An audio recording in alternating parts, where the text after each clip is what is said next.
Dans cette vidéo Blender, nous allons utiliser l'outil Proportional Editing. Pour cela, je sélectionne le mesh de ma scène, j'appuie sur Tab pour passer en Edit Mode, et si je place le pointeur de la souris en haut, donc sur cette icône, donc je vois que l'outil s'appelle bien Proportional Editing. Pour l'activer et le désactiver, donc il faut le faire avant de déplacer quoi que ce soit. Donc j'appuie sur la touche O pour l'activer. Donc là on voit qu'il passe en bleu. Et si je rappuie sur O, il est désactivé. Donc actif, désactivé, actif, inactif, ainsi de suite. Donc là, la touche O fait partie de ces touches, donc toggle, bascule, afin d'activer ou de désactiver une fonction. Donc maintenant que je suis en Edit Mode, je vais sélectionner un ou plusieurs sous-éléments. Ça peut être des vertex, des edges ou des faces. Donc là, je fais un déplacement. Voilà, ici comme ça. Donc là, actuellement, ce qu'on peut remarquer, c'est qu'il n'y a que la sélection qui se déplace, avec le Proportional Editing qui est inactif.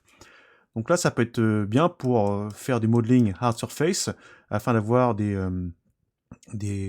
surfaces, hein, des choses qui soient raides, dures, par exemple pour des robots ou des éléments, des objets, des sujets qui sont de type mécanique. Mais là, ça ne m'intéresse pas. Là, moi, ce que je voudrais, c'est déplacer les vertex de manière beaucoup plus esthétique pour avoir donc une déformation élastique. Donc, je fais CTRL Z, je reviens en arrière. J'appuie sur O pour activer donc, cet outil Proportional Editing. Et j'appuie sur G.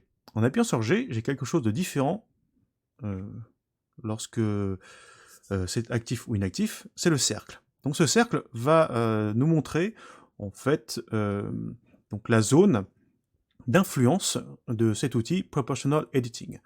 Donc là, le cercle, on va pouvoir le diminuer ou l'augmenter. Donc pour cela, on peut utiliser deux méthodes. Ça sera la molette de la souris. Donc en allant vers le haut, je diminue la taille du cercle. En allant vers le bas, j'augmente la taille du cercle.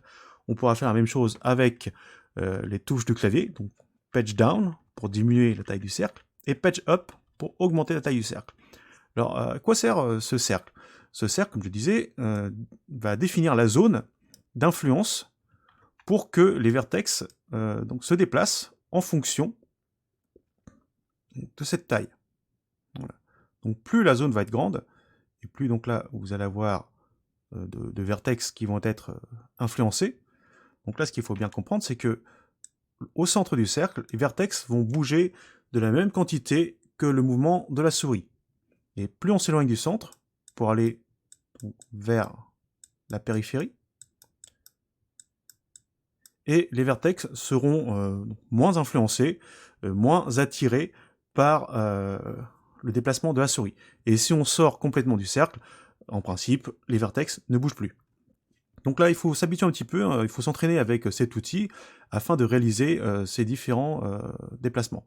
Donc là, grâce à cela maintenant, on obtient une déformation donc, de type donc, élastique qui nous permet de déformer le maillage de manière un petit peu plus esthétique et donc organique, élastique.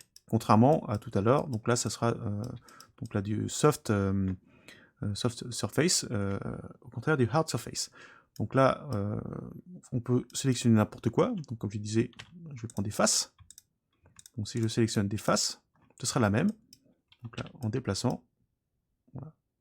Donc là, avec moins d'influence, plus d'influence. Donc là, on voit bien que les faces donc, se déplacent avec l'intensité, avec la taille du cercle, afin d'obtenir le résultat définitif. Une fois que c'est bon, donc quand on est terminé, on peut désactiver en appuyant sur la touche O l'outil Proportional Editing. N'hésitez pas à vous entraîner et à refaire cette manipulation plusieurs fois afin de vous accoutumer avec les différentes vues, avec les différents outils de modeling, parce que le Proportional Editing va être quand même important quand on va aborder l'outil ShapeKey.